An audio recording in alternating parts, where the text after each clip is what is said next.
Masa naman ng mga nagtitinda ng isda sa Limay, Bataan na maalis na ang lumubog na motor tanker sa lalong madaling panahon. Malaki na raw kasi ang epekto ng oil spill sa kanilang hanap buhay. Ang update, alamin natin sa sentro ng balita ni Bernard Ferrer. Ipinakita ni Rosalie na ligtas at sariwa ang itinitinda niyang isda sa Limay Public Market. Paraan niya ito upang kumbinsihin ang kanyang mga suki na muling bumili at kumain ng isda at iba pang lamang dagat. Nagmumula kasi sa katubigan ng Limay Bataan na ito kung saan lumubog ang MT Terranova na may kargang 1.4 milyong litrong industrial fuel oil. Tingnan nyo, ganda-ganda oh. Malalaman naman po ito kung may langis.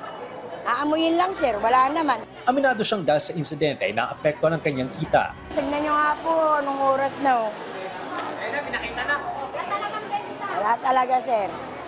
Katulad mo kahapon sir, ang pakya ko lang po kahapon 4,000. Maghapon po, ang benta ko 3,000. Ibig sabihin, lugi pa ako ng 1,000 dahil hindi ko pa po nakuha yung puhunan ko. Ganito rin ang sentimiento ni Vina na hindi pa rin bumabalik ang regular na kita. Mahina po. Yung mga suki mo hindi pa bumabalik. Ano lang, babalik po sila pero ang gusto nila bangus lang po tsaka tilapia. Si Ana Rose hindi naman alintana ang balitang paglubog ng motor tanker sa kanilang lugar. Hindi naman po, kasi hindi naman po sila papayagan kung hindi naman po safety sa atin eh. Kaya okay lang naman po.